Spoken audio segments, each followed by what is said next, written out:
तेरे दर पर आया करते हैं, वह भव सागर से तरते हैं। इसको हमने लगातार देखा है, लगातार जाना है, लगातार समझा है। कल परम पूज्य गुरुदेव साधु चर्या के बारे में बात कर रहे थे, तब परम पूज्य गुरुदेव का जो तमिलनाडु प्रवास था उसकी थोड़ी सी याद आई, क्योंकि परम पूज्य गुरुदेव के साथ में जो संघ में लोग चल रहे थे उनके मुंह से सुना हुआ ये प्रसंग है। चेन्नई की ओर परम पूज्य गुरुदेव का विजय चल रहा था, प्रवास चल रहा था। एक गांव में अपने संघ के साथ परम पूज्य गुरुदेव गए और एक कहीं पर जगह मिली, वहां पर रुक गए। तो कुछ ही देर के पश्चात वहां पर सारे गांव के लोग जमा हो गए।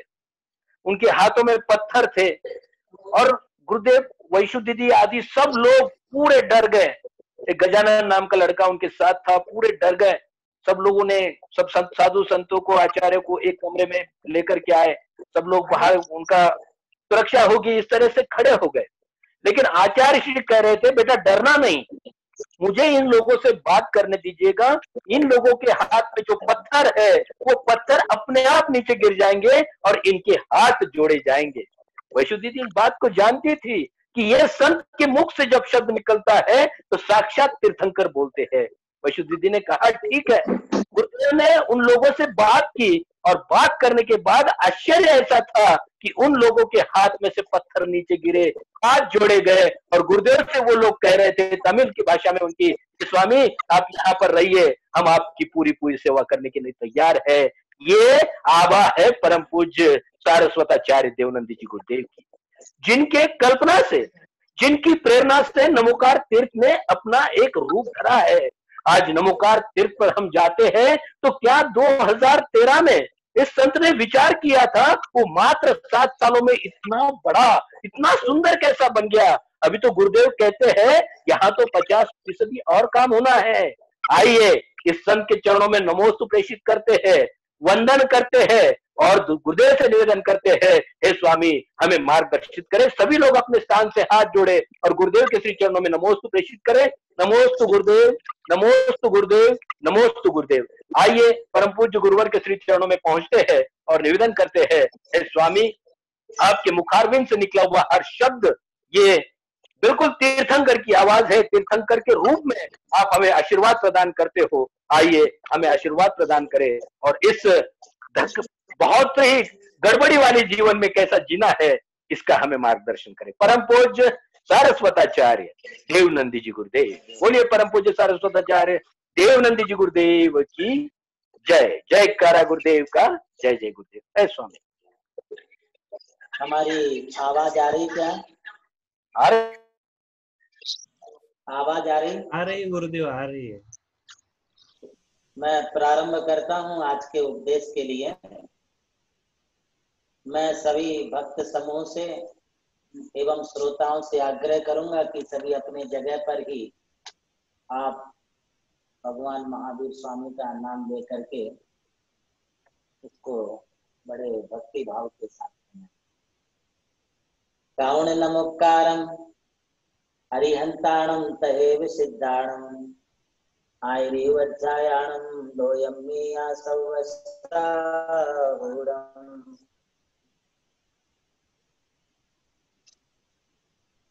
जय मंगल गोदा त्रैलोक्य सेराणम नमो सया सवशेतारम।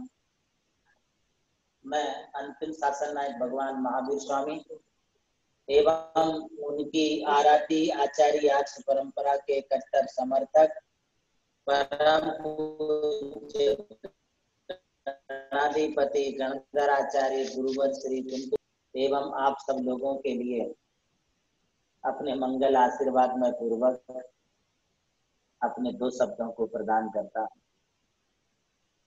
आप सब कई दिनों से नमोकार मंत्र के बारे में सुन रहे हैं। आज मुझे पुनः कहा गया कि संसार में रह करके संसारी लोगों का जीवन कैसे सुख शांति में बन सकता है, इसके लिए कोई हमारे लिए सांसारिक उपाय हैं। तो सांसारिक उपाय वो महत्व के नहीं है जो आध्यात्मिक उपाय हमारे लिए शांति दे सके। आध्यात्मिक उपायों में मैं नमोकार मंत्र के लिए इसलिए प्राथमिकता दे रहा हूं कि लगभग प्रायः ऐसा कोई जैन परिवार नहीं होगा जिस जैन परिवार में नमोकार मंत्र को ना बोला जाता हो, नमोकार मंत्र की जाप ना दी जाती हो। ऐसा कोई परिवार नहीं है जिन परिवारों में नमोकार मंत्र के लिए महत्व ना दिया जाता हो। लगभग सभी परिवारों में इस मंत्र के लिए प्राथमिकता दी जाती है। इसलिए मैंने इस मंत्र को आधार बना करके आप सबके बीच में बैठ करके इसकी चर्चा करने को उचित समझा है। आज मैं आपके लिए नमोकार के रंगों के बारे में आपको बताऊंगा। यह सारी दुनिया रंग बिरंगी दुनिया है। लोगों को रंगों में जो आनंद आता है, लोगों को रंगों में जो प्रसन्नता होती है, वह बहुत ही महत्व की है। रंगों का अपना एक रंग है, रंगों के साथ अपने जीवन का एक संग है। और हम जब जिस प्रकार से अपने जीवन में रंगों को देखते हैं, हम वैसा ही अपने जीवन में सोचने लगते हैं और वैसे ही हम बनने लगते हैं। ये यथार्थ है। हम जैसा देखते हैं हम वैसा सोचने लगते हैं और जैसा सोचते हैं हम वैसे ही बनते जाते हैं। आपने कभी इस बात की कल्पना की है कि हमारे घरों में भी रंगों का महत्व है? हम अपने घर पर कौन सा रंग लगा रहे हैं, कौन सा पेंट लगा रहे हैं, उसका कलर क्या है? यही बात अपने कपड़ों से भी संबंधित है। हम कौन से कलर के कपड़े पहन रहे हैं, कौन से कपड़े पहन करके हम मंदिर में या साधुओं के पास जाते हैं, इसका क्या प्रभाव होगा? ये अपने आप में बहुत महत्व की बात मैं आपके लिए बता रहा हूँ। आप सब लोग इस बात को अवश्य ध्यान में रखिए। आपको जैसे स्कूल का एक ड्रेस कोड होता है, हर स्कूल का ड्रेस कोड होता है, उस ड्रेस कोड में ही बच्चे जाते हैं। ऑफिस में जाने के लिए भी अथवा किसी कंपनी में जब कोई काम करता है तो उस कंपनी में काम करने वाले लोगों के लिए भी एक ड्रेस कोड दिया जाता है। वो उस ड्रेस को पहन करके और फिर वो वहां पर अपनी कंपनी में काम के लिए जाते हैं। आपने देखा है डॉक्टरों की भी ड्रेस कोड होती है। डॉक्टरों के लिए निश्चित है कि उनको ये यूनिफॉर्म इसी प्रकार की ड्रेस पहननी पड़ेगी और उस प्रकार की ड्रेस पहन करके लोग जो है अपनी डॉक्टरी का कार्य करते हैं। अथवा उनके लिए सर्जरी करना है, ओपीडी करना है, जो भी करना है तो उनके एक अपने कपड़ों का कलर होता है। नर्सों का भी कपड़े होते हैं, तो नर्स के लिए भी कपड़ों के कलर का एक महत्व होता है कि उनको कौन से कलर के कपड़े पहनाना चाहिए। आपने कभी इस बात पर विचार किया है क्या कि वकील लोगों का एडवोकेट जो वकील होते हैं, वो वकील लोग भी तो अपनी तरह से उनके कपड़े होते, उनके ड्रेस होते हैं। इसी प्रकार से हमारे जो जज होते हैं, न्यायाधीश होते हैं, चाहे वो हाई कोर्ट के हों चाहे सुप्रीम कोर्ट के जज महोदय हों, उनका भी ड्रेस कोड होता है। आइए हम देखें, पुलिस की भी ड्रेस होती है। उनको कौन सी ड्रेस दी जाए, मिलिट्री को कौन सी ड्रेस दी जाए, इस प्रकार से हर कंट्री में अलग अलग प्रकार की ड्रेस कोड दे करके और उनके कार्यों में उनके लिए नियुक्त किया जाता है। मतलब कपड़ों के कलर का, दीवालों के कलर का, वास्तु के कलर का अपने आप में एक महत्व है। मैं इस संदर्भ में अलग से कभी चर्चा करूंगा, तब आपके लिए बताऊंगा कि घर में इनका क्या प्रभाव होता है। तो फिर क्या हमारे धर्म में मंदिर जाने के लिए कोई कलर नहीं है? हम जब मंदिर में जाते हैं तो हमें कौन से कलर के कपड़े पहन करके जाना चाहिए, कैसे हमारा ड्रेस कोड होना चाहिए, इस बात को आप समझ के लीजिए। हमारे मंदिर, हमारे तीर्थ, हमारे गुरु, ये बहुत ही महत्वपूर्ण स्थान है। तीर्थ तो वही होते हैं जहां से कोई तीर्थंकर मुक्ति को प्राप्त करते हैं, जहां कोई तीर्थंकरों के कल्याणक होते हैं, वे स्थान तीर्थ के रूप में प्रसिद्ध होते हैं। एवं जहां पर मुनिराज तपस्या करते हैं, जहां भी अपनी साधना समाधि साधते हैं, वो स्थान भी तीर्थ के रूप में परिवर्तित हो जाते हैं। तो हम जब गुरुओं के पास जाते हैं, मंदिरों में जाते हैं, तब भी हमारे लिए कपड़े का अपना महत्व है। तो जिस प्रकार से तीर्थों पर, मंदिरों पर हमारे लिए कपड़ों का महत्व दर्शाया गया है, ठीक उसी प्रकार दैनंदिन जीवन में नमोकार मंत्र का भी रंगों में अपना प्रभाव है, और हम रंग के द्वारा जो है वो अपने अलग अलग प्रकार से इनका चिंतन करके अपने जीवन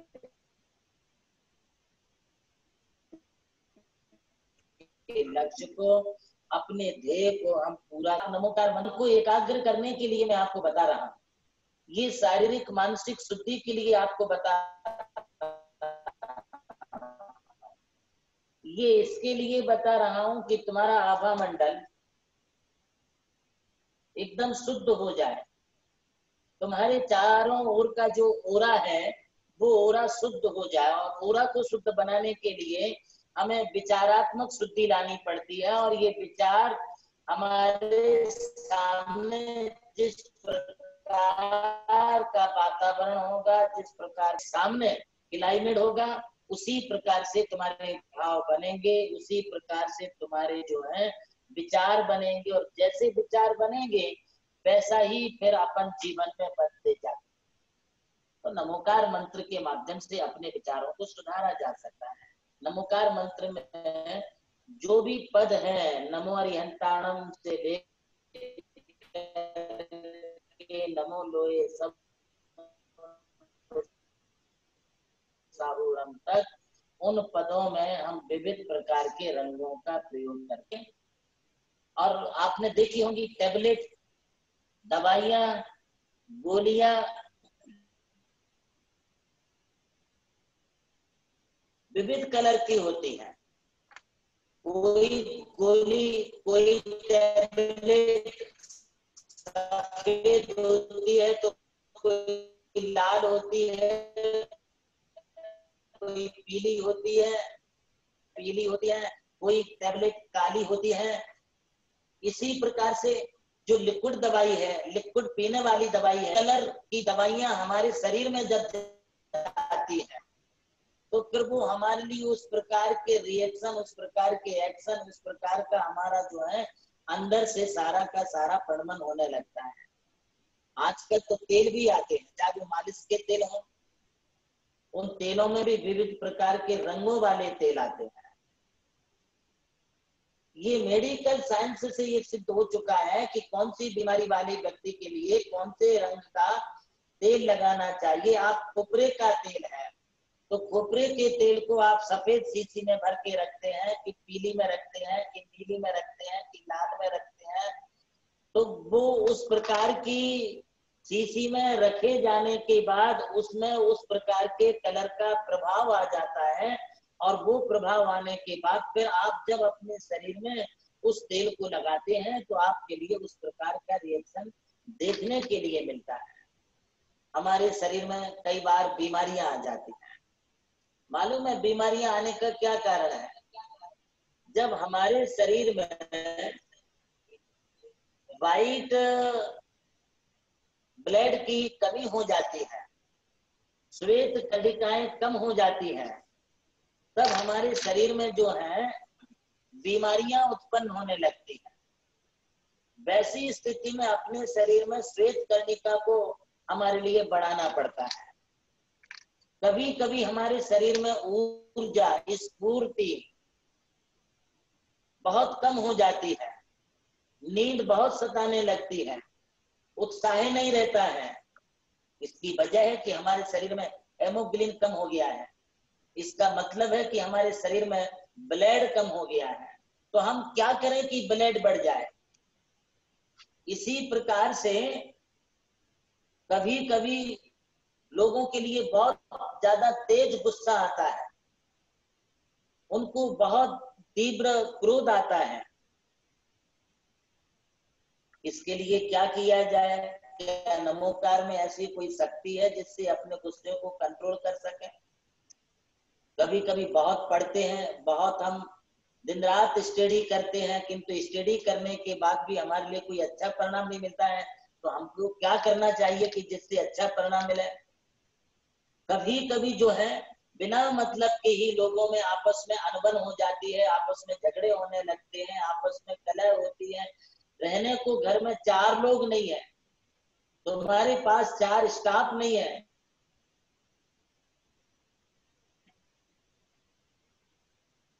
उसके बावजूद भी एक दूसरे में तालमेल नहीं है, तो हम अपना तालमेल कैसे हो, प्यार हो, मोहब्बत हो, एक दूसरे के प्रति स्नेह मित्रयोग करें।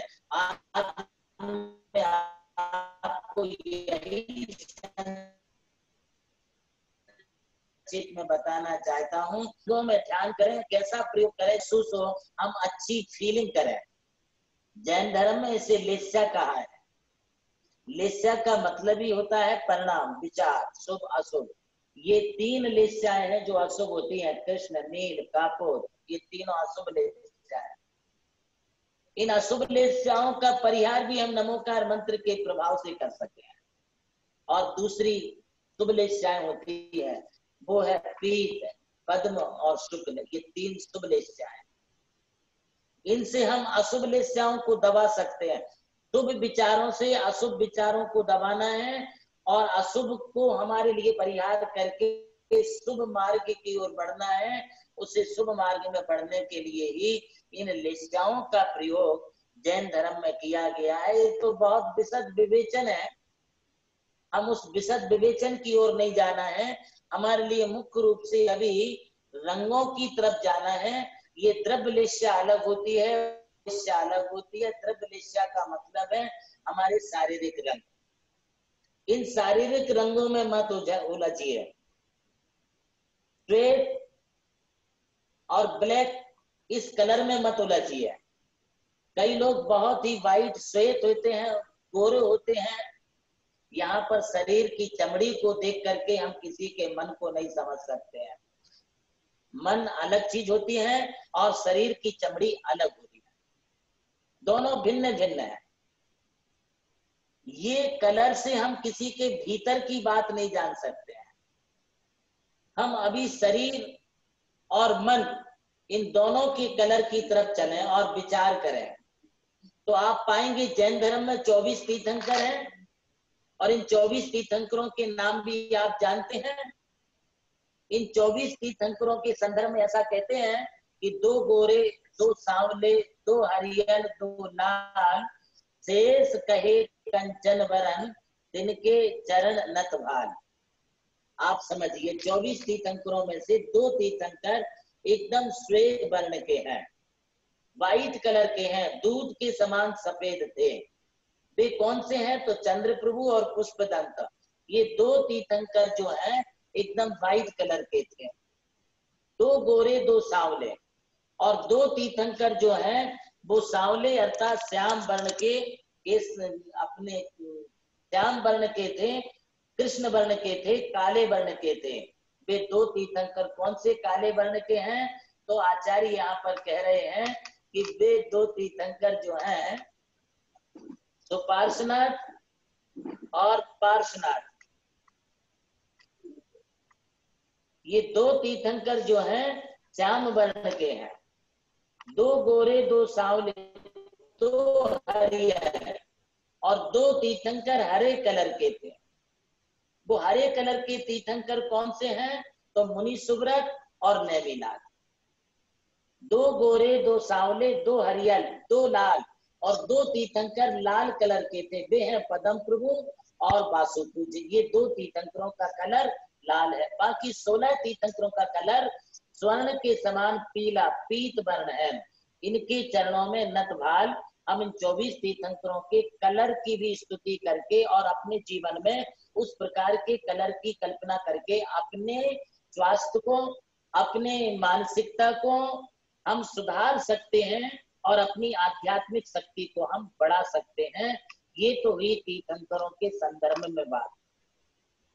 आप जब भी तीर्थंकरों का चिंतन और मनन करें तो आप तीर्थंकरों के लिए चिंतन मनन करते समय आपका जो अंगुलियां हैं, 5 अंगुली होती है, यूं तो 5 अंगुलियों में से हम 4 अंगुली को ले लें।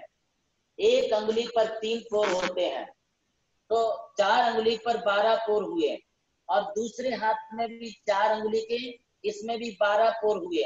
अब दोनों हाथों को आप जो है इस तरीके से मिला लेंगे तो दोनों जो अपनी एक देखिए रेखा है, ये वाली रेखा जो है ये अर्ध चंद्राकार की रेखा है, दूसरे हाथ में भी ये रेखा है। इन दोनों को मिलाने के बाद वहां पर जो है अब आप विचार करें कि ये सिद्धिशिला है, और सिद्धिशिला के ऊपर 24 तीर्थंकर विराजमान है। वे 24 तीर्थंकर ऋषभ हैं, उनके लिए आप नमस्कार कर रहे हैं।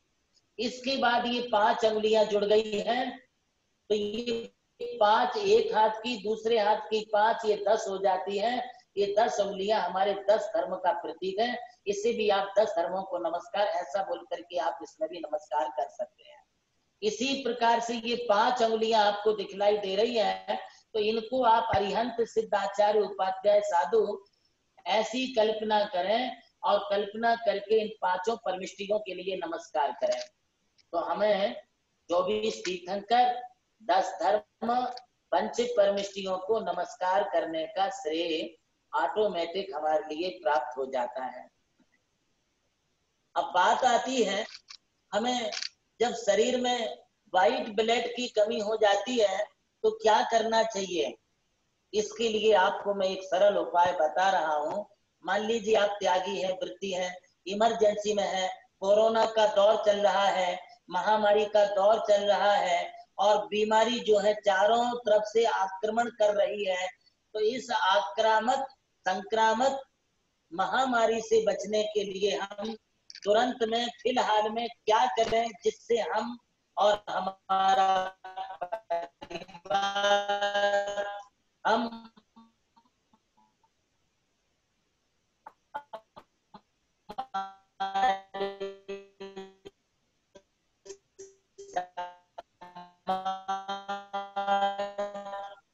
और हमारा देश कि आप अपने चारों तरफ आंखें बंद कर लें। अरिहंताणम नमो अरिहंताणम बोलते समय चारों तरफ व्हाइट प्रकाश है, सफेद ही सफेद है, या फिर मैं हिमालय की चोटी पर बैठा हूँ, बर्फीली जगह में बैठा हूँ, चारों तरफ सिर्फ बर्फ ही बर्फ दिखलाई दे रहा है। ऐसा जो आप चिंतन विचार करते हुए नमो अरिहंताणम नमो अरिहंताणम नमो अरिहंताणम का जाप करते रहेंगे, तो तुम्हारे ऊपर, तुम्हारे घर के भीतर, तुम्हारे परिवार के ऊपर किसी प्रकार की संक्रामक बीमारी नहीं आएगी, और तुम्हारे लिए जो है ऑटोमेटिक गुड फीलिंग, अच्छा अनुभव आपके लिए होगा। ऐसा लगेगा कि जैसे मानो मैं पूर्ण स्वस्थ हूँ, ऐसा आपके लिए लगेगा। यदि आपको चक्कर आते हैं, आपके लिए बेचैनी होती है, जी मचलाता है, आपके लिए जो है कमजोरी महसूस हो रही है, तो ऐसी स्थिति में आपके लिए एक और मैं उपाय बता देता हूं। देखिए, आप जितना डॉक्टर से बचेंगे उतना आप बीमारी से बच सकेंगे, और जितना आप डॉक्टरों के पास जाएंगे उतना आप जो है बीमारी से दबते जाएंगे। दवाइयां, औषधि, मेडिसिन, इंजेक्शन, सलाइन, ये तुम्हारी बीमारियों को भगाते नहीं है।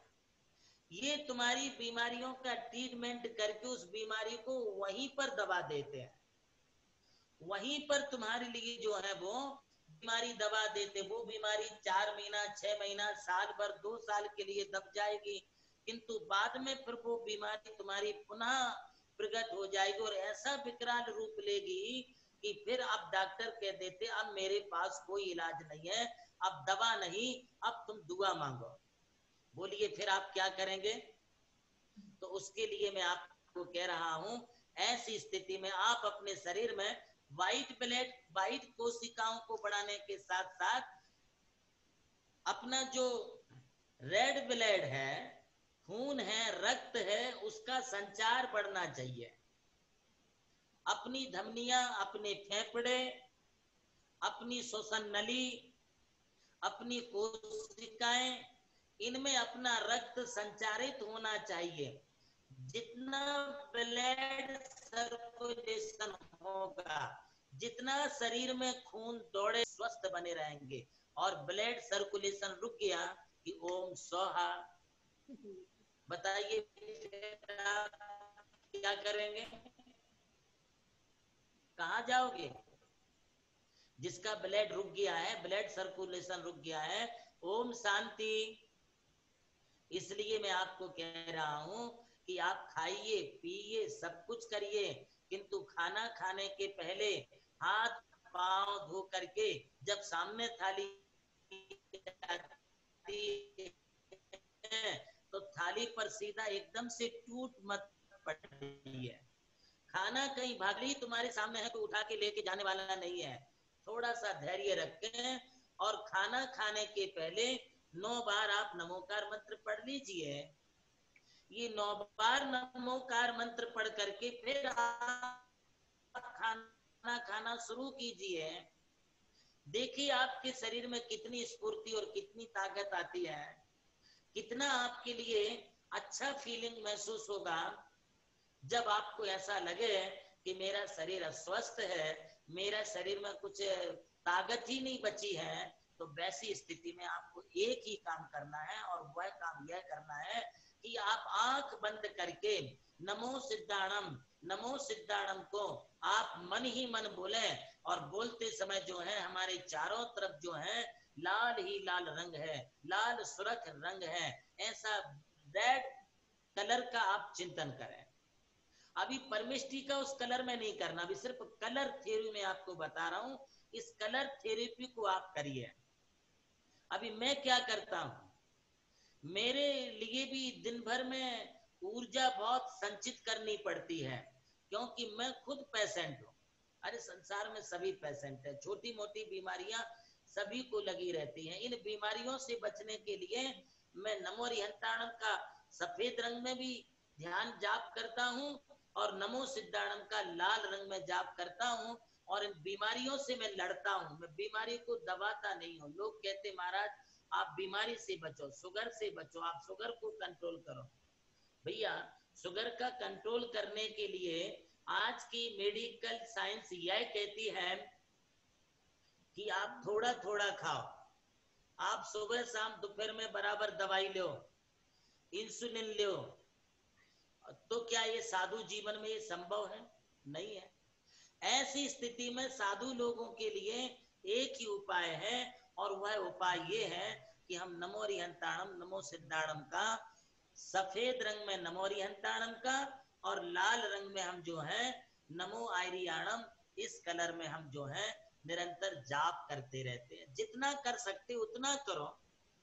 मंत्र बोलने की कोई सीमा नहीं है। नमोकार मंत्र उच्चारण करने के लिए कोई बंधन नहीं है कि कितनी बार बोलना चाहिए। जितना बार बोलने में आपका मन स्थिर हो जाए उतनी बार अपने लिए बोलते रहना चाहिए। तो आज मैं नमो हरिहंताणम और नमो सिद्धाणम इस 2 कलर थेरेपी के बारे में आपको बताया हूं। और ये दोनों थेरेपी ऐसी थेरेपी है कि अच्छे लोग स्वास्थ्य को प्राप्त कर लेते हैं। हमारे यहाँ आचार्य श्री समंत भद्र मुनिराज हुए 2000 साल पहले। इन्होंने दीक्षा ले ली छोटी उम्र में और दीक्षा लेने के पश्चात जो है अचानक इनके लिए बीमारी ने घेर लिया। अब बीमारी ने घेर लिया, गुरु महाराज के पास गए। गुरु महाराज ने कहा बीमारी तो काफी गंभीर है। कुछ हकीम वैद्य डॉक्टरों से भी सलाह परामर्श किया। उन्होंने कहा इनके लिए तो जो है मेडिसिन के साथ बार बार भोजन देना पड़ेगा। तब समंत भद्र आचार्य ने कहा गुरुदेव ये तो हमारे सिद्धांत में नहीं बैठता है। फिर भी उन्होंने नमो हरिहंताणम नमो सिद्धाणम इस पद का जाप प्रारंभ किया और उसके करने से काफी राहत भी मिली। किंतु मैं आपको बता दूं कि कस्य कुले दोषो नास्ति व्याधि कैनना पीड़िता। किसके जीवन में गलतियां नहीं होती हैं और किसके जीवन में व्याधियां नहीं आती हैं। लगभग ऐसा कोई संसारी लोग नहीं है जिनके जीवन में कोई बीमारी ना आए। किंतु इन बीमारियों से हमें लड़ना होगा और लड़ने के लिए नमोकार को जपना होगा। नमोकार के जपने में आज सिर्फ 2 कलर की तरफ आप जाइए। एक तो आप यदि शरीर में हमारे किसी प्रकार के वाहित कोशिकाएं, श्वेत कण यदि कम हो चुके हैं तो आप नमो रिहंताणम का सिर्फ सफेद कलर में ही आप ध्यान करते रहे, जाप करते रहे, चारों तरफ सफेद ही सफेद है। और यदि संभव नहीं है तो आप जिस कमरे में सफेद कलर है उस कमरे में बैठ करके नमो रिहंताणम की जाप करें। यदि वैसा भी संभव नहीं है तो आप एक छोटा सा टेंट बना लें, 4 पाइप का टेंट बना लें और उसमें चारों तरफ से सफेद कपड़ा लगा दें, उसके बीच आप बैठ जाएं।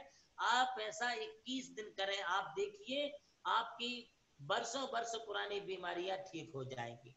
इसी प्रकार से नमो सिद्धाणम में यदि लाल रंग नहीं है तो आप छोटा सा टेंट बना के उसमें लाल कपड़ा चारों तरफ से लगा के उसके बीच में बैठ करके और आप इसका जाप करें, आपके लिए बहुत अच्छा महसूस होगा। कलर के संबंध में मैं विस्तृत चर्चाएं प्रतिदिन आपसे इसी टाइम करता रहूंगा। आप अपने जीवन में सुखी, सुरक्षित और स्वस्थ रहें, यह आशीर्वाद देकर के आज के उद्बोधन को यही विराम देता। आइए चर्चा समाधान। सभी से निवेदन है, जो भी गुरुदेव से सवाल पूछना चाहते हैं वो अपना हैंड रेज करे। हैंड रेज करने के लिए मोबाइल के राइट हैंड कॉर्नर में मोर बटन में जाकर हैंड रेज का बटन है उसे क्लिक करें। जो भी हैंड रेज करेगा उनको एक के बाद एक सवाल पूछने का मौका दिया जाएगा। सबसे पहले मैं बुलाता हूँ अलका जी गंगवाल। अनम्यूट कीजिए अलका जी, अनम्यूट कीजिए। कहाँ से हैं? नासिक, नासिक। नमस्ते गुरुदेव, नमस्ते गुरुदेव। हाँ जी बोलिए। हाँ, आपने अभी जो बताया है तो पीला कलर काय के लिए यूज करना है? आपने अभी सफेद कलर और लाल कलर के बारे में पूछा है। सिर्फ अभी आज 2 ही परमिष्टियों की चर्चा की है। पीले कलर की चर्चा मैं कल करूंगा। अभी 3 परमिष्टि बाकी हैं, उनकी चर्चा कल करूंगा। अच्छा ठीक है, नमस्ते गुरुदेव। महाराज जी आपके ऐसे आवाज बहुत कम आ रही है। मैं तो बहुत जोर से बोलता हूँ, अभी क्या पता नहीं कुछ प्रॉब्लम आ रहा है। दूसरा सवाल है पंकज जी जैन। अनम्यूट कीजिए। आइए पंकज जी, आशीर्वाद। अनम्यूट कीजिए पंकज जी। इसको बंद करो। अनम्यूट कीजिए पंकज जी, बोलिए ना। हेलो, बोलिए बोलिए। पंकज जी बोलिए। हाँ हाँ हाँ, तो पता है, लेकिन ना बोलिए होने का। तो खुद टेक्नीशियन हो यार। करते ना, ये हुआ सवाल जवाब क्या करेंगे। हेलो, बर्थडे का एनिवर्सरी। हाँ करता करता। अगला सवाल विमल जी बढ़ जाते। हॅलो, केला ना म्यूट तुम्हाला, आपला अनम्यूट केला ना। अहो तुम्ही एक मिनिट विमला भाई एंकरेज केला मी तुम्हाला अनम्यूट आहे आता बघा तुम्ही। एक मिनिट। हाँ आवाज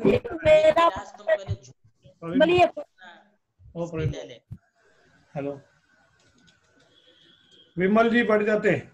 हेलो, हाँ बोलिए बोलिए। नमस्ते, आवाज आ रही महाराज जी? बोलो। बोलो। हाँ, मैं पर्सनल अपने खुद के लिए पूछ रही हूँ। अभी कोरोना का दौर चल रहा है। इस दौर में अगर बाई चांस अगर ये बीमारी हो जाती है और हमको तो नियम है वहां जाने के बाद में वो खान पीना का अगर कोई होता नहीं है तो इस परिस्थिति में हमने क्या करना चाहिए? देखिए कुछ नहीं है, आप अपने घर का टिफिन यूज कर सकते हैं और वो भी यदि सुविधा नहीं बनती है तो ऐसी तात्कालिक परिस्थितियों से निपटने के लिए थोड़ा बहुत आपको ग्रस्त जीवन में हो तो कंप्रोमाइज करके चलना पड़ेगा। और अपने स्वास्थ्य ठीक रखोगे तो आप आगे धर्म पालन कर सकोगे। इसलिए यह बीमारी यह देख करके नहीं आती है कि तुम धर्मात्मा हो कि नहीं हो, ये इसमें ऐसा कुछ नहीं है। कांटा है तो किसी को भी चुभेगा, बीमारी है तो किसी को भी हो सकती है। इसलिए ऐसी स्थिति में आप अपना टिफिन वगैरह लेकर के साथ में रखें, या फिर परस्परोपरो जीवा नाम, एक जीव दूसरे जीव के लिए उपकार करने की भावना से जो है वे पड़ोसी अड़ोसी पड़ोसी लोग सहयोग करते रहते हैं। धर्मात्माओं को कभी किसी प्रकार की दिक्कत आती नहीं है। अगला प्रश्न सौ पुष्पा जी। धर्मात्माओं को कभी भी दिक्कत आ ही नहीं सकती। सौ पुष्पा जी बोलिए। नमस्ते महाराज जी, नमस्ते। आप पुष्पा भाई हैं क्या? नमस्ते महाराज जी, वाशिम से। बोलिए बोलिए। वाशिम से नमस्ते। हाँ बोलो। बोलिए आपका प्रश्न बोलिए। हेलो, प्रश्न बोलिए आपका। नेटवर्क बदले से आप लोग बोलिए गोदा जी, प्रश्न बोलिए। नेटवर्क कम है उनका, दूसरा लो। हाँ दूसरा ले लो तब तक। इसके बाद तुष्टि चौकसी।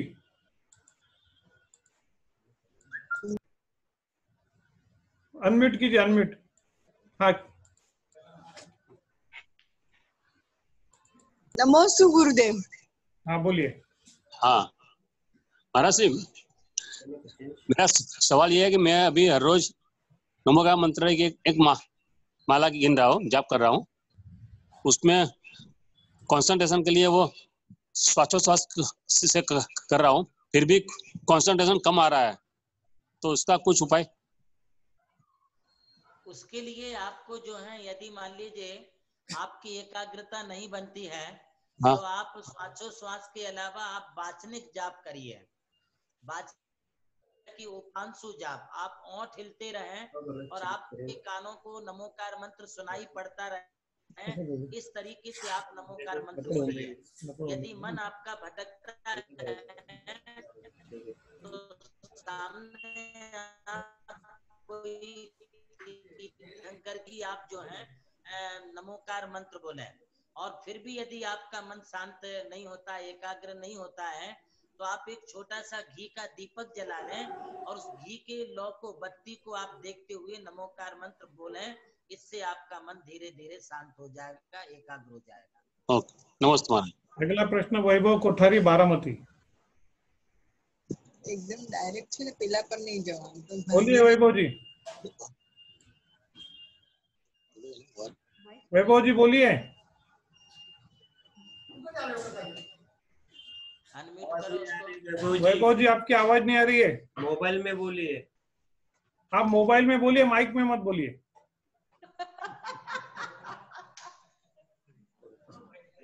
तैयारी करके रखी है यार उन्होंने इतनी। हाँ तैयारी की है लेकिन नहीं चल रही। बोलिए, बोलो बोलो वैभव जी, सांगा। आवाज नहीं आ रही वैभव जी आपकी। वैभव भाई, आपका वैभव नहीं पहुंच रहा है गुरुवर के चरणों तक।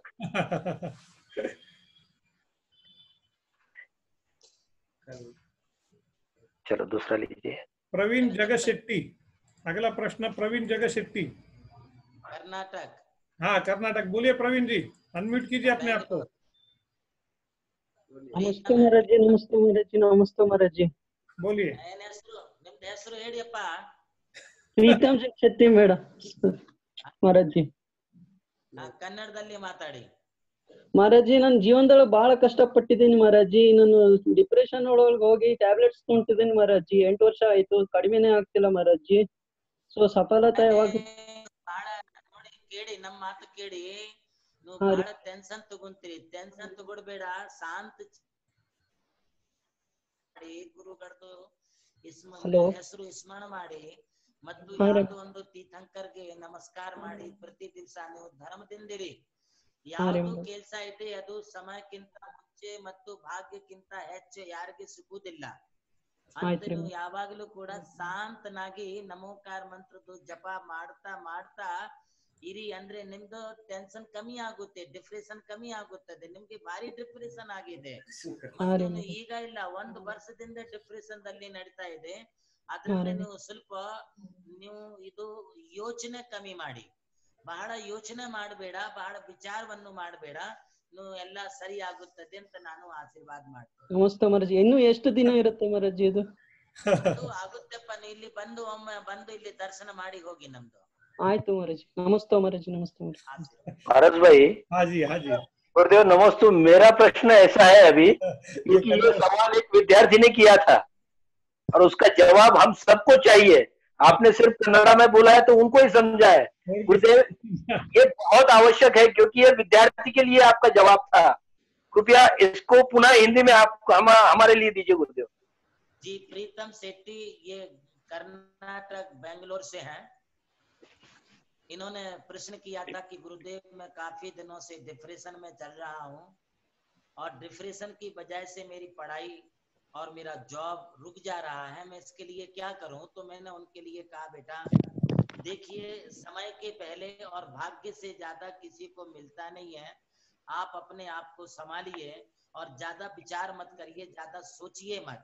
आपको यदि कुछ करना और सोचना है तो आप तीर्थंकर के बारे में, गुरु के बारे में सोचो, नमोकार की जाप करो, तो इससे तुम जो है डिप्रेशन से बाहर निकल आओगे और तुम्हारे लिए आगे का रास्ता खुला हो जाएगा।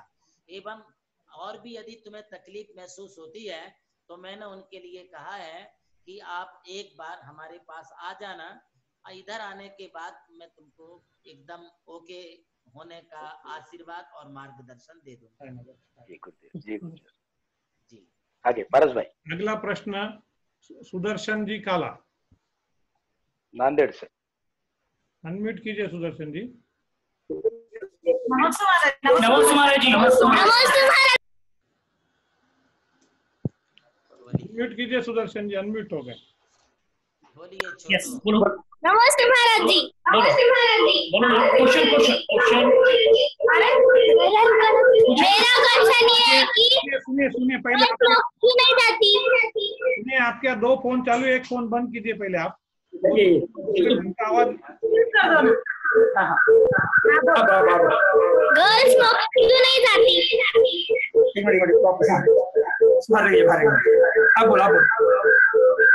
गर्ल्स मोक्ष क्यों नहीं जाती? कौन मोक्ष क्यों नहीं जाती? एक ही बार बोलिए, अच्छे से, धीरे से बोलो, आराम से बोलो। आवाज नहीं आ रही, बोल रहे हैं, अच्छे से बोल। आप बहुत लाउड बोल रहे हो बेटा, आराम से बोलो, महाराज जी को समझ नहीं आ रहा है। लड़कियां मोक्ष क्यों नहीं जाती?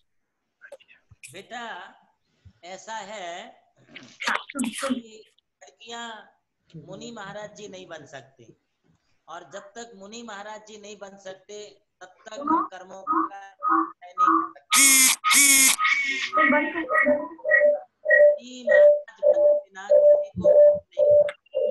जब तक हम पूरा परिग्रह नहीं त्यागते, जब तक पूरा संसार का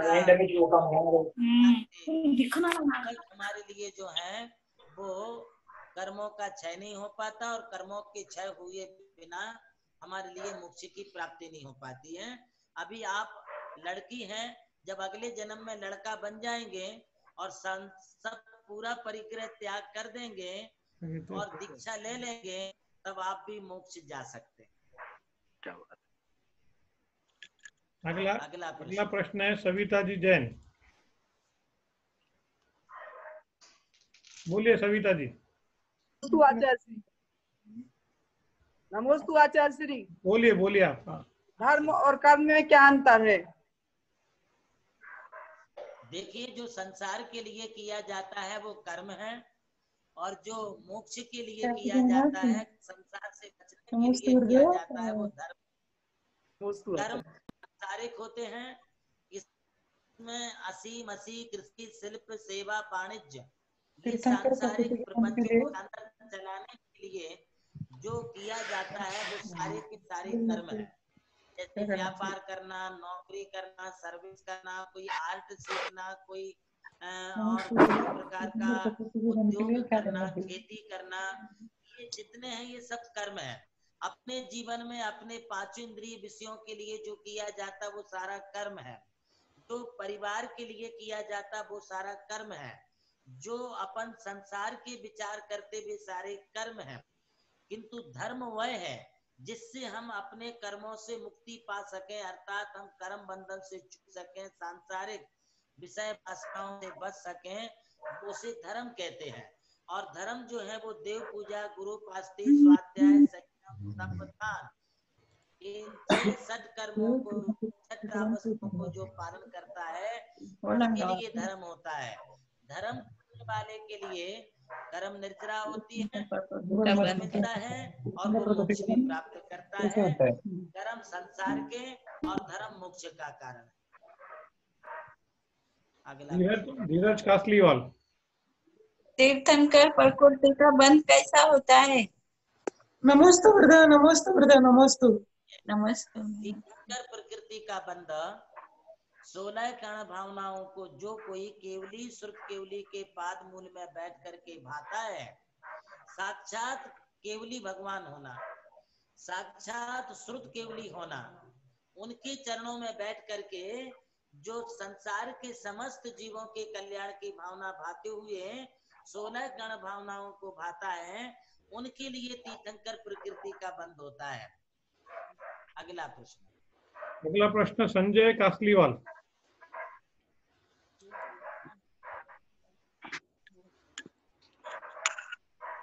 बोले संजय बाबू, आशीर्वाद। अनम्यूट कीजिए आपका। संजू भैया अनम्यूट कीजिए। स्टॉप। आपका प्रश्न है कोई? नमस्ते महाराज जी। महाराज जी, क्वेश्चन ये है कि जैसे सब लोग बोलते हैं, बड़े लोग भी बोलते हैं कि कभी भी मंदिर में जाओ या कोई भी शुभ कार्य हो तो ब्लैक कलर नहीं पहनते, तो इसका कोई रीजन है क्या कि ब्लैक कलर ही स्पेसिफिक क्यों नहीं पहनते? हाँ, बहुत बड़ा रीजन है।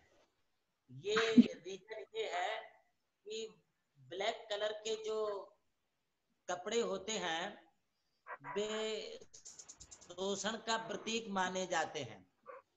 जैसे ब्लैक कलर में सूर्य की किरणें भी अंदर प्रवेश नहीं करती हैं, और जैसे काले कलर का छाता होता है, उस छाते में भी वे किरणें अंदर नहीं आती हैं। इसी प्रकार से जो ब्लैक कलर के कपड़े होते हैं, तो उन ब्लैक कलर के कपड़ों में से हमारे लिए जो ऊर्जा मिलनी चाहिए, तीर्थंकरों की, परमात्मा की जो एनर्जी मिलनी चाहिए, वो एनर्जी प्राप्त नहीं होती है। वो एनर्जी को शोषण कर लेती है, वहीं रोक देती है। इसलिए काले कपड़ों को हम पहन करके नहीं जाते हैं। आपने देखा है वकीलों का प्रभाव उनके कस्टमर पर पड़ेगा, क्लाइंट पर पड़ेगा, किंतु 1000 क्लाइंट का प्रभाव वकील पर नहीं पड़ता है, क्योंकि वो काले कपड़े पहने हुए हैं। और काले कपड़ों की वजह से वो सबकी सुनता है, किंतु करता अपने मन की है। इसलिए काले कपड़े वालों से बच करके चले, काले कपड़े से भी बच के चले। काला कपड़ा बुराइयों का प्रतीक है। काला रंग जो है वो हमारी बुरी आदतों का प्रतीक है। जो चोर होते हैं, लुटेरे होते हैं, डाकू होते हैं, गुंडागिर्दी करने वाले लोग होते हैं, अथवा जो किसी प्रकार का अन्याय करते हैं, हिंसा करते हैं, जो हत्यारे लोग होते हैं, वे लोग अक्सर करके काले कपड़े पहनते हैं। हम लोग अच्छे लोग हैं, good man, good boy, good girl, good lady, तो जो होते हैं वे अच्छे ही कपड़े पहनते हैं। और हम जैसे कपड़े पहनेंगे वैसा प्रभाव हमारे पर आता है। तो मैं इरिया, मैं तुमसे ये कहना चाहता हूँ बेटा, आपको एनर्जी चाहिए ना, तो एनर्जी के लिए हमारे लिए सफेद कपड़े बहुत जल्दी प्रभाव डालते हैं, अथवा केसरी कलर के कपड़े। या तो हम व्हाइट कपड़े पहने, आप तो कोई दीदी तो है नहीं, ब्रह्मचारी तो है नहीं कि आप सफेद पहने, किंतु कभी शौक से पहन भी सकते हैं। तो आपके लिए अच्छी एनर्जी मंदिर में जो मिलती है, जो शांति देती है, जो हमारे लिए बहुत अच्छे विचारों से प्रभावित करती है, उसके लिए हमें सफेद कपड़े या केसरी कपड़े अथवा ज्यादा से ज्यादा लाल कपड़े पहन करके आप जा सकते हैं, पीले भी पहन सकते हैं, किंतु किसी भी स्थिति में काले कपड़े हमारे लिए जो है अंदर पहन के नहीं जाना चाहिए। नमस्ते महाराज जी। डॉक्टर अशोक पहाड़े। डॉक्टर अशोक। नमस्ते गुरुदेव। सब लोग 24 तीर्थंकर मानते हैं, वे क्षेत्रपाल और पद्मावती जी को मिथ्यात्व क्यों मानते हैं? हम प्रश्न ये तुम्हारा नहीं है, मुझे लगता है तुम्हारी दादी का होगा या तुम्हारे दादाजी का, डॉक्टर साहब। क्योंकि तुम जिस उम्र के हो उस उम्र में ये प्रश्न नहीं आएगा, और यदि आ भी गया है तो मैं तुम्हारे लिए बता दूं, जो लोग ऐसा बोलते हैं कि तीर्थंकर, धर्मेंद्र, पद्मावती, क्षेत्रपाल, ये सब मिथ्यात है। मैं समझता हूँ कि अभी उन्होंने जैन धर्म का पूरा अभ्यास नहीं किया, और जैन धर्म का पूरा अभ्यास ना कर पाने के कारण वे हमारे जैन धर्म के इन पद्मावती, क्षेत्रपाल अथवा शासन देवी देवता, इनको सबको मिथ्यात कहते हैं। ये मिथ्यात नहीं है बेटा, ये भी भगवान के भक्त हैं। जो क्षेत्रपाल, पद्मावती हैं, जो 24 तीर्थंकरों के यक्षिणी हैं, ये भी तीर्थंकरों के भक्त हैं। जैसे आप भगवान के भक्त हैं, जैसे आप गुरु के भक्त हैं, वैसे वो भी भक्ति करते हैं। और बेटा कभी कभी ऐसा होता है कि जो काम दादा दादी नहीं कर सकते हैं, वो काम पोता पोती से करवा लेते कि नहीं करवा लेते हैं, और पोता पोती उस काम को कर देते हैं। जो काम दादा दादी नहीं कर सकते, कभी कभी वो बेटा बेटियां अथवा पोता पोती वो काम कर देते हैं। दादा दादी को बड़ी गिफ्ट देनी पड़ती तब काम करते, उनकी बड़ी पूजा करनी पड़ती तब काम करते हैं। इसी प्रकार से जो काम कभी कभी तीर्थंकर नहीं करते, संसार के काम 24 तीर्थंकर नहीं करते हैं, वो काम हमारे लिए जो है इन छोटे छोटे देवी देवताओं से, ये मंदिरों में रहते हैं, उनको बोल दिया कि क्षेत्रपाल जी, पद्मावती जी, हमारा ये काम रुका हुआ है, ये काम आप कर दो, और उनको थोड़ा सा चढ़ावा चढ़ा दिए और उनके लिए आपने प्रणाम बोल दिए, तो तुम्हारा काम पटकन जल्दी से पूरा हो जाता है। किसी भी हालत में पद्मावती, क्षेत्रपाल ये कभी भी मिथ्यात नहीं है, इसको मिथ्यात नहीं समझना। यदि मिथ्यात समझ लिया तो हम मिथ्या दृष्टि हो जाएंगे, और उन्हें यदि सम्यक दृष्टि समझा तो आप सम्यक दृष्टि बने रहोगे। हमें सम्यक दृष्टि बने रहना है तो हमें शास्त्रों की बात माननी होगी, हमारे लिए जो है आगम की बात माननी होगी। तो आजकल इन लोगों के लिए मिथ्या दृष्टि कहते हैं। मैं समझता हूँ कि वे शास्त्र से, आगम से बहिर्भूत हैं, और इन्हें मिथ्या दृष्टि कहने वाले वे खुद मिथ्या दृष्टि हैं, जो टीवी चैनल आदि पर इस प्रकार का उपदेश देते हैं। अगला प्रश्न पूछिए। अगला प्रश्न प्रभाव जैन। महाराज जी नमोस्तु। महाराज जी मेरा प्रश्न ये है कि इस कोरोना महामारी को हम किस नजरिए से देखें। पहली बात, जो हम घर में बैठ के आजकल पूरा परिवार पाठ करता है, पूजा करता है, लेकिन मंदिर से दूर हो गए। दूसरी बात, जिन हाथों में गंधोदक होना चाहिए था, आज उन हाथों में सैनिटाइजर है। और तीसरी बात तो ये है कि इससे प्रदूषण बहुत कम हो गया है और जीव हानि थोड़ी कम हो गई है, लेकिन उतना ही डर और लोगों को बहुत तकलीफें हो रही है। तो हमें इस कोरोना महामारी को किस नजरिए से देखना चाहिए? बहुत अच्छा प्रश्न किया बेटा आपने। अभी कोरोना महामारी से बचने के लिए ही हम आपके लिए कह रहे थे। एक्चुअली ये कोरोना की गलती नहीं है, ये गलती तुम्हारी करुणा की है। तुमने करुणा नहीं पाली, तुमने अहिंसा नहीं पाली, तुमने अपने जीवन में जीव दया नहीं पाली। आज तुम्हारे लिए तुम्हारे हाथों में गंधोदक की बजाय तुम्हारे लिए सैनिटाइजर लेना पड़ रहा है। यदि तुमने इन हाथों में भगवान को अष्ट द्रव्य चढ़ाने के लिए यदि अष्ट द्रव्य लिया होता, भगवान की पूजा के लिए फल लिया होता, भगवान के लिए नैवेद्य चढ़ाई होती, भगवान की आरती के लिए यदि तुमने जो है आरती दीपक लिया होता, तो तुम्हारे लिए आज ये दिन नहीं देखने पड़ते थे। बेटा प्रभाव, हमने खुद अपना प्रभाव कम कर लिया है और हम खुद अब परेशान हो रहे हैं, और हम दोष दे रहे हैं कि भगवान का मंदिर बंद, गुरु का दरवाजा बंद। क्यों? क्योंकि तुमने कहीं ना कहीं कोई भक्ति में कमी की होगी।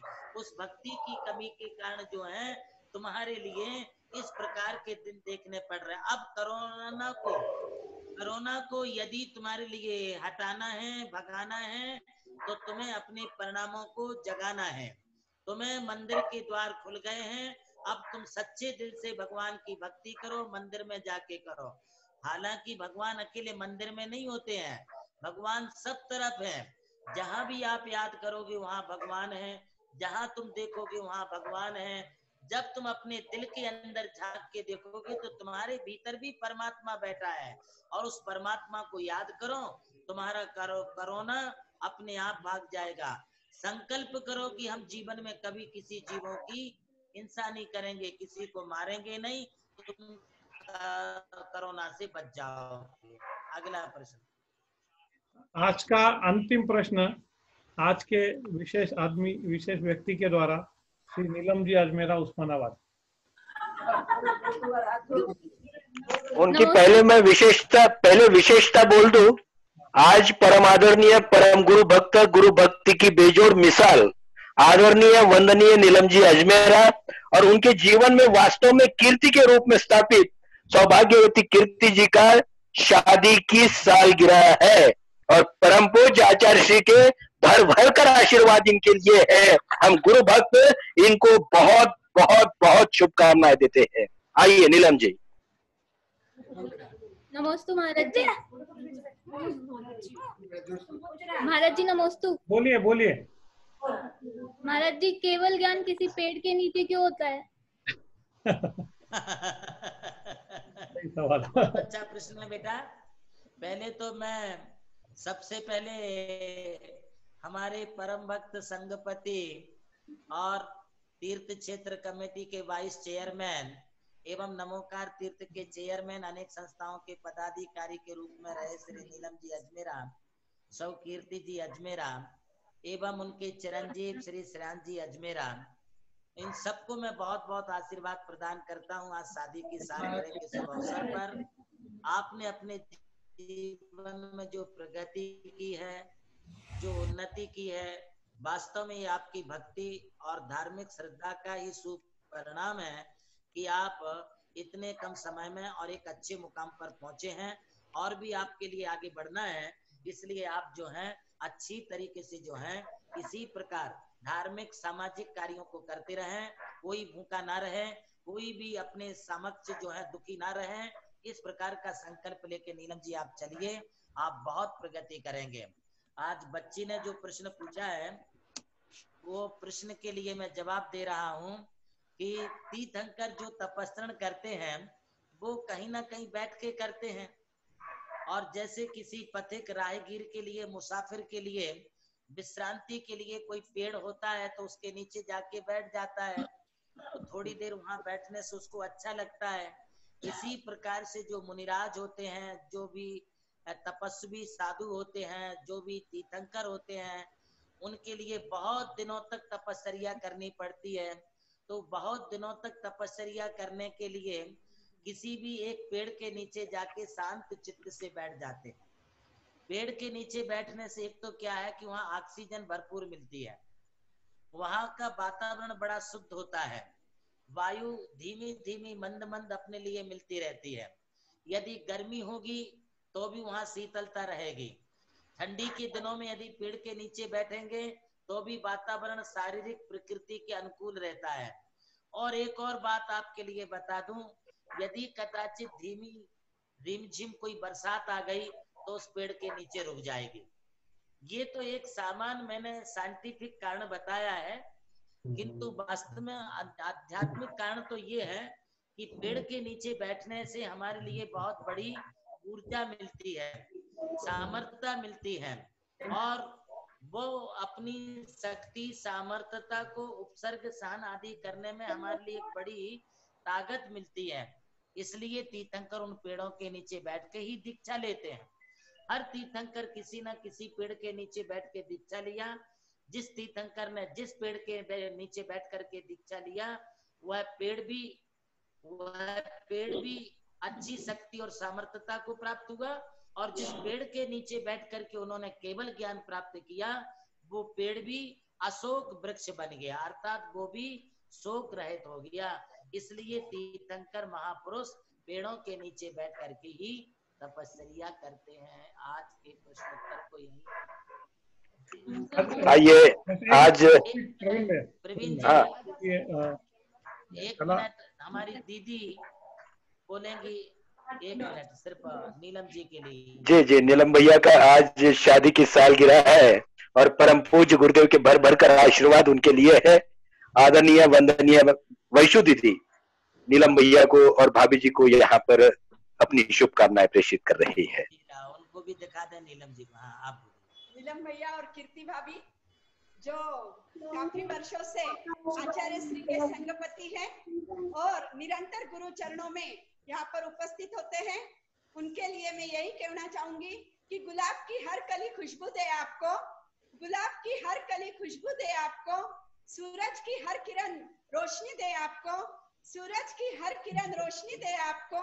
हम तो कुछ देने के काबिल नहीं, आचार्य श्री देवनंदी महाराज जी लंबी उम्र दे आपको, आचार्य श्री देवनंदी महाराज जी लंबी उम्र दे आपको और जल्द से जल्द गुरु चरणों में दीक्षा हो आपकी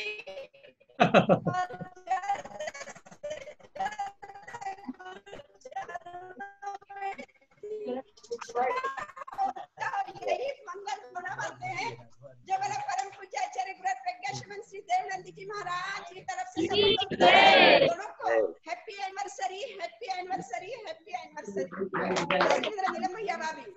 बड़ा सुंदर दिन है आज, ये आदरणीय नीलम जी का भी शादी की सालगिरह है, इस समोषण में हम मना रहे हैं प्रवीण भैया आज के। हाँ एक मिनट, कला देवी कुछ बोलना चाह रहे हैं। कौन? हाँ गुरुदेव, आपके प्रारंभिक काल में नागपुर में जो भक्त थे प्रोफेसर शांतिलाल जी बरजाते, आज देह रूप से हमारे बीच में नहीं रहे। आज उनका सवेरे ही 6:30 बजे देहावसान हुआ। आप जानते हैं कि आपका धर्म कार्य में बहुत बड़ा योगदान रहा, गुरु सेवा तथा मंदिर निर्माण में उन्होंने निरंतर सेवा देते रहे। निर्मल जी शायद होंगे, सेठी जी वहां पर, तो जानते हैं कि भारतवर्षीय दिगंबर जैन महासभा, भारतवर्षीय तीर्थरक्षिणी जिनवानी के लिए शांतिलाल जी ने बहुत बहुत बड़ा कार्य किया। सामाजिक तथा धार्मिक कार्य के लिए आपने अनेक जगह बहुत बड़ा दान देकर एक दानवीर के रूप में आप जाने गए। नागपुर में उनके ऐसी कई शिक्षण संस्थाएं हैं, कॉलेजेस है और आपका एक वहां पर इन्वेस्टमेंट मैनेजमेंट का भी बहुत बड़ा काम है। ऐसे बहुआयामी व्यक्तित्व आज हमारे बीच में नहीं रहे। हम उनके अमर आत्मा को शांति मिले, उनको सद्गति मिले, ये भावना बहाते हुए यह सब संदेश गुरुदेव मैं आपके सेवा में रखता हूँ, आप उनको आशीर्वाद दे, ये प्रार्थना। नमस्ते गुरुदेव, नमस्ते गुरुदेव। आइए आज के शंका समाधान में वास्तविक रूप से प्रश्न निर्माण कैसे होते हैं और प्रश्न कैसे ऐसे संतों के चरणों में पहुंच जाते हैं, इसको भी देखने को मिला है और गुरुदेव ने बड़े सुंदर रूप से उस प्रश्नकर्ता को समाधान कर दिया है। आइए आज की आरती के लिए चलते हैं। आज की आरती तो वैसे मुझे ऐसा लगता है कि नीलम भैया और कीर्ति भाभी दोनों आप खड़े हो जाइए। आपकी ओर से हमारी वैशु दीदी भी गुरुदेव के सामने सम्मुख खड़े होकर के महाआरती वहां पर करेगी। आइए, और कितना देखिए सौभाग्य है कि आज परम पूज्य गुरुदेव की आरती आप उस्मानाबाद से कर रहे हो, इससे बड़ी बात नहीं हो सकती है। आइए, और मैं सभी से निवेदन करता हूं क्योंकि आरती के लिए अपने स्थान पर खड़े हो जाएंगे। पूरा सुंदर मीठी आवाज नमोकार भक्ति मंडल की नीलेश पहाड़े, आइए और परम पूज्य गुरुवर की महाआरती को प्रारंभ कीजिए। नीलेश जी पहाड़े आरती का सौभाग्य प्राप्त कर रहे हैं, आरती का सौभाग्य प्राप्त कर रहे हैं आदरणीय नीलम जी और सौभाग्य। सभी लोग अपने अपने हाथों में आरती की थाली ले लें। सभी लोग अपने अपने आरती की थाली ले लें। बोलिए, हम आरती को प्रारंभ करने जा रहे हैं। नमोस्तु गुरुदेव। बोलिए परम पूज्य प्रज्ञाश्रवण आचार्य देवनंदी जी गुरुदेव की। हाँ बोलिए प्रवीण जी। हाँ आरती बोलिए, आप आरती बोलिए। हाँ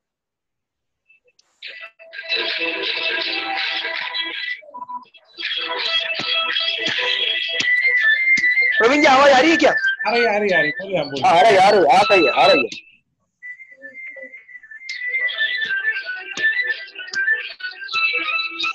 जय जय गुरुवर भक्त पुकारे आरती मंगल गाए। जय जय गुरुवर भक्त पुकारे मंगल गाए। करके आरती देव नंदी जी की मोहति मिर न सजावे। गुरुवर नमन, ऋषिवर के चरणों में नमन, सूर्यवर के चरणों में नमन, यतिवर के चरणों में नमन।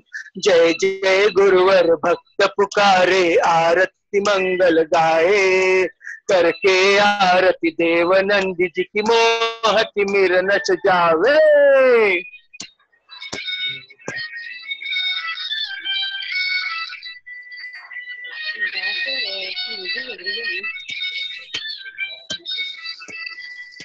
जय गुरुवर जय हो देव नंदी जी।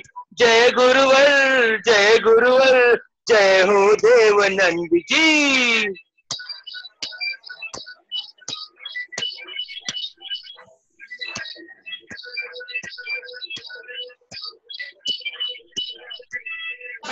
शाहगढ़ क्या है धन्य है शीला, चंद जी पिता तुम्हारे हर्षित मन मुस्काता। नगर में सब जन मंगल,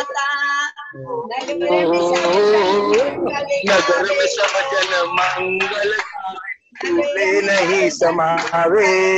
करके आरती देव नंदी जी की मोहति मिर न सजावे। गुरुवर के चरणों में नमन, ऋषिवर के चरणों में नमन, सूर्यवर के चरणों में नमन, मुनिवर के चरणों में नमन।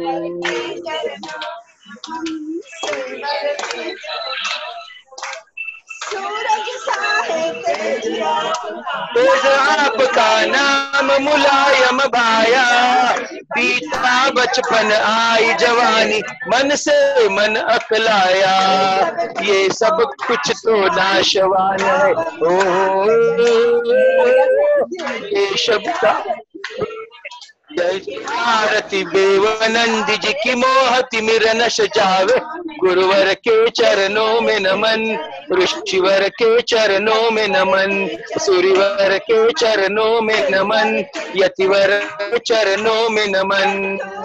कुंठू सागर गुरुवर ने तुम्हें दीक्षा दे उतारा। देख के तन की कोमलता को देव नंदी के पुकारा। चारित्र पर चढ़ गए गुरुवर हो, चारित्र पर चढ़ गए गुरुवर, मुक्ति राह निहार। करके आरती देव नंदी जी की मोहति मिर न सजावे। गुरुवर के चरणों में नमन, ऋषिवर के चरणों में नमन, सूर्यवर मन, यतिवर के चरणों में नमन। दिलकर जो गुण गावे, स्वर्ग संपदा सब कुछ पाकर मनुज जन्म फल पावे। दिव्य ज्ञान तुम साहम पाकर हो, दिव्य ज्ञान तुम साहम पाकर मनुज जन्म फल पावे। करके आरती देव नंदी जी की मोहति मिर न सजावे। गुरुवर के चरणों में नमन, ऋषिवर के चरणों में नमन, गुरुवर के चरणों में नमन, मुनिवर के चरणों में नमन।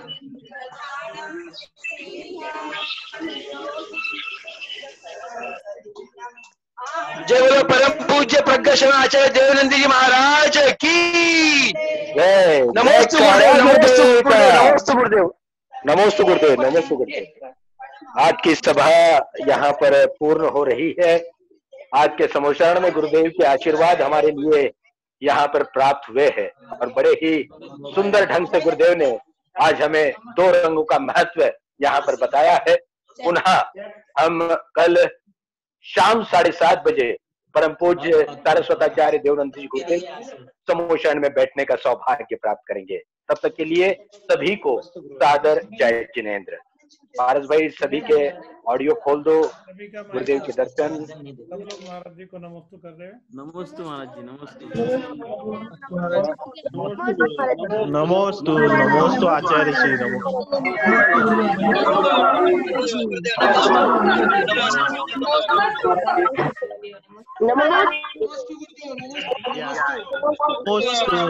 नमोस्तु गुरुदेव नमोस्तु।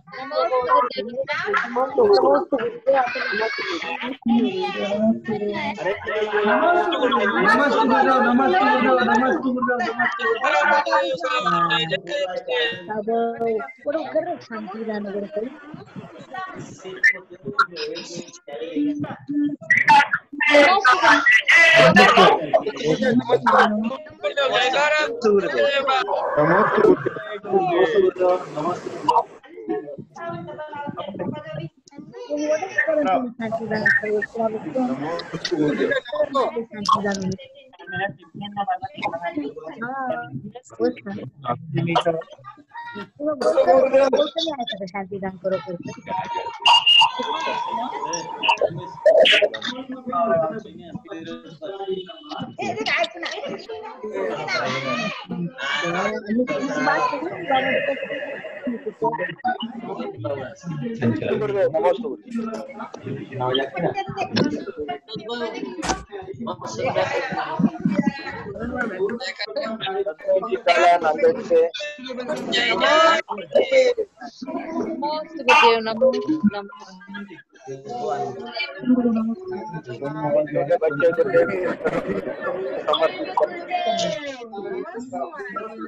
आजकल छोटे छोटे बच्चे सब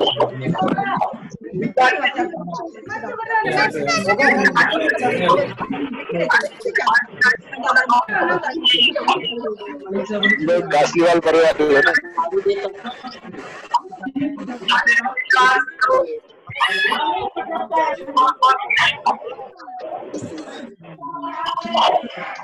गुरुदेव की क्या तारीफ, शब्दों में इतना जोर नहीं। तुम्हारे काशीवाल परिवार रांदेर जैसा कोई और नहीं, अपने गुरुवर जैसा और नहीं।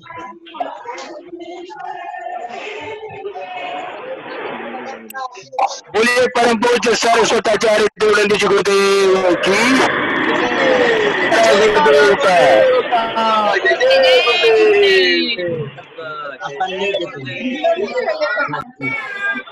अब सबकी आज्ञा लेता हूँ। पूज्य गुरुदेव के आदेश से आज के इस सभा को यहाँ पर संपन्न करते हैं और कल पुनः 7 बजे हम परम पूज्य गुरुवर के समोषण में उपस्थित रहेंगे। के लिए आप सभी को सादर जय जिनेन्द्र। पारस भाई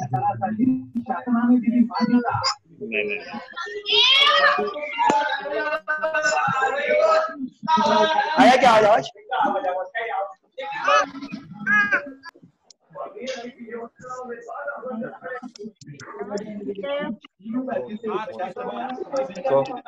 नमोस्तु नमस्ते गुरुदेव।